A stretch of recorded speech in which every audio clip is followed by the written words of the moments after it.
రాజన్న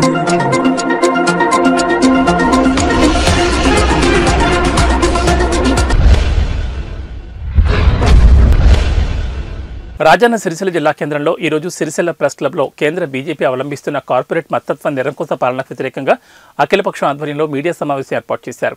ఈ సందర్భంగా వారు మాట్లాడుతూ మన దేశంలో అన్ని రైతు సంఘాలు, కార్మిక సంఘాలు, ఉద్యోగ సంఘాల ఆధ్వర్యంలో ఫిబ్రవరి 16వ తేదీన దేశవ్యాప్తంగా సమ్మెకు పిలుపునివ్వడం జరిగిందని, అందులో భాగంగా రాజన్న సిరిసిల్ల జిల్లా అన్ని కార్మిక సంఘాలు, ఉద్యోగ సంఘాలు, రైతు సంఘాల ఆధ్వర్యంలో పెద్ద ఎత్తున ర్యాలీ ప్రదర్శన చేయడం జరుగుతుందని, ఈ ర్యాలీ సిరిసిల్ల కాలేజ్ గ్రౌండ్ నుంచి ఆర్డీఓ ఆఫీస్ వరకు పెద్ద ఎత్తున జరుగుతుందని, ఈ ర్యాలీకి సిరిసిల్ల ప్రజలందరూ పాల్గొని విజయవంతం చేయాలని కోరారు. ఈ కార్యక్రమంలో కాంగ్రెస్ పార్టీ బీసీసీఎల్ జిల్లా అధ్యక్షులు గోని ఎల్లప్ప, సిపిఐ పార్టీ నాయకులు కడార్ రాములు, అజ్జయ్ వేలు, కోడం రమణ, కలిగేటి రాజశేఖర్ తదితరులు పాల్గొన్నారు. వాళ్ళ కేంద్ర రాష్ట్ర ప్రభుత్వాలు అనుసరిస్తున్నటువంటి ఒక దుర్మార్గమైనటువంటి విధానం వాళ్ళ దేశంలో కానీ రాష్ట్రంలో కానీ కొనసాగుతూ ఉంది.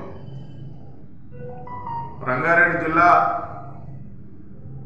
కేవల అసెంబ్లీ నియోజకవర్గం శంకరంపల్లి మండలం జన్వాడ గ్రామంలో మరి నిన్న జరిగినటువంటి ఒక దుర్మార్గమైనటువంటి సంఘటన మరి వాళ్ళ రాష్ట్రంగా దేశంగాని సిగ్గుపడవలసిన అవసరం ఉంది. దాదాపుగా అక్కడ దళితులు అనేటువంటి వాళ్ళు జన్వాడ గ్రామంలో చాలా సంవత్సరాల నుండి వాళ్ళు నమ్ముకున్నటువంటి యేసుప్రభు అనేటువంటి ఒక పద్ధతిలో వాళ్ళు ఏంటంటే అక్కడ చర్చ్ కట్టుకొని కూలి నాయి పనిచేసుకుంటూ జీవించడం జరుగుతుంది. అదే గ్రామంలో ఆ చర్చి ముంగటి నుంచి కూడా ఒక రోడ్డు రహదారి ఉంది. అదే రహదారిని వెడల్పు చేస్తూ అదే రహదారి అక్కడ పోవాలనేటువంటిది అక్కడటువంటి ప్రజల ఆ దళితుల యొక్క ఆలోచన విధానం. అయితే దాని పట్ల కొందరు అధికారులు నిర్లక్ష్యం వహిస్తే వాళ్ళు ఏంటంటే అక్కడున్నటువంటి దళిత క్రైస్తవులు ఏదైతే పూర్వకాలం నుంచినటువంటి చర్చి ముంగట నుంచినటువంటి దారి ఏదైతే ఉందో ఆ దారిని వెడల్పు చేస్తూ మరి రోడ్డును వేయాలనేటువంటి పద్ధతి లోపల వాళ్ళు అక్కడ మాట్లాడడం జరిగింది. మరి అక్కడ సర్పంచ్ అనేటువంటి వాళ్ళు లేరు. ఎందుకంటే ఇప్పుడు అక్కడ జిల్లా చేవెళ్ళ నియోజకవర్గం శంకరపల్లి మండలం జన్వాడ గ్రామంలో దళిత క్రిస్టియన్ అయినటువంటి చర్చిల పైన ప్రార్థన చేసుకునే సమయంలో మరి వారిపైన అక్కడ ఉన్నటువంటి ఆర్ఎస్ఎస్, బీజేపీ మూకాలు కలిసి మూకుమ్మడిగా మరి ప్రార్థనలు చేస్తున్నటువంటి చిన్నారులను కూడా చూడకుండా మహిళలపైన మరి అక్కడ ప్రార్థన చేస్తున్న వాళ్ళపైన దాడి చేయడం అనేది బహుజన సమాజ్ పార్టీ రాజన్న సిరిసిల్ల జిల్లా శాఖ తరఫున తీవ్రంగా ఖండిస్తూ ఉన్నాము. మరి ఏదైతే అక్కడ జరిగినటువంటి దాడిని మరి వారికి అండగా పరామర్శించడానికి మరి అక్కడ ఉన్నటువంటి పరిస్థితులను అక్కడ ఉన్న వాళ్లకు ఒక ధైర్యాన్ని నింపడానికి మరి వెళ్ళినటువంటి మా నాయకుడు డాక్టర్ ఆర్ఎస్ ప్రవీణ్ కుమార్ గారిని అక్రమంగా అరెస్టు చేయడం కూడా మరి బహుజన సమాజ్ పార్టీ సిరిసిల్ల జిల్లా తరఫున తీవ్రంగా మేము ఖండిస్తూ ఉన్నాము.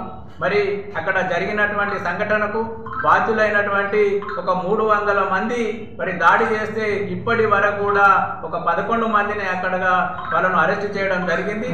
మరి మా 300 మందిని అరెస్ట్ చేయడం చేతగాక మరి పరామర్శించడానికి వెళ్ళిన డాక్టర్ ఆర్ఎస్ ప్రవీణ్ కుమార్ గారిని అరెస్ట్ చేయడం అనేది దాన్ని మేము ఖండిస్తూ మరి రాబోయే రోజుల్లో మరి భారతదేశంలో మరి రాజ్యాంగబద్ధంగా రాజ్యాంగ పీఠిక ద్వారా ఏదైతే మరి హక్కులు ఉన్నాయో ఆ హక్కులు ఏ మతానికైనా ఈ భారతదేశంలో స్వేచ్ఛ సౌహృదంలో మరి అన్ని మతాలకు ఒక స్వేచ్ఛను కల్పించినట్టు భారత రాజ్యాంగ పీఠాన్ని కూడా ఇక్కడ అవమానం జరిగిందని మేము చెప్పడం జరుగుతూ ఉన్నది.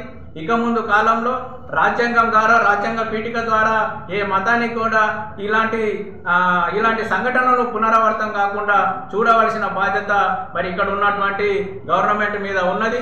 మరి ఈరోజు మరి నిన్నాక మొన్న ఈ 60 రోజుల పరిపాలనలో మరి కాంగ్రెస్ గవర్నమెంట్ వచ్చిన తర్వాత కూడా మరి మళ్ళీ తెలంగాణ రాష్ట్రంలో మరి దళితుల పైన అలాగే మైనార్టీల పైన గిరిజనుల పైన కూడా అనేక రకాలమైనటువంటి దాడులు జరుగుతూ ఉన్నాయి. మరి నువ్వు గద్దెనెక్కిన ఈ 2 నెలల కాలం కాలంలోనే మరి ఇలాంటి దాడులకు మరి ఉసుగొలుపుతున్నటువంటి ఎవరైతే దానికి బాధ్యులైనారో ఆ బాధ్యులను అరెస్ట్ చేయకుండా మరి పరామర్శించడానికి వెళ్ళినటువంటి ఏదైతే వాళ్ళను కూడా నువ్వు మరి అరెస్ట్ చేయడం అనేది మళ్ళీ మరి బీఆర్ఎస్ గవర్నమెంట్ను తలపించే విధంగా నీ యొక్క అహంకార ధోరణి ఇక్కడ కనబడతా ఉన్నది. మరి ఖబర్దార్ మరి రేవంత్ రెడ్డి గారు మరి మిమ్మల్ని ఇంకా కూడా మేము గౌరవిస్తున్నాం. మీరు ఇలాంటి తప్పిదాలే మళ్ళీ చేస్తే ఖచ్చితంగా మళ్ళీ మిమ్మల్ని కూడా మరి కాంగ్రెస్ గవర్నమెంట్ మీద కూడా మరి ప్రత్యక్షంగా కూడా మళ్ళీ మేము మరి ప్రజలలోకి వెళ్ళి ప్రజలను సంఘటితం చేసి మరి ప్రజలను చైతన్యం చేసి మళ్ళీ కూడా మీకు వ్యతిరేకంగా మరి పోరాటం చేయవలసి వస్తుంది. కాబట్టి మరి ఖబర్దార్ ఇక్కడ ఉన్న కాంగ్రెస్ గవర్నమెంట్ కు మరొకసారి హెచ్చరిస్తున్నాం. ఇలాంటివి కూడా పునరావృతం కాకుండా చూసుకోవాల్సిన బాధ్యత మీ మీద ఉన్నది. మరి ఈ రాజన్న సిరిసిల్ల జిల్లాలో ఉన్నటువంటి ఏదైనా మత మైనార్టీ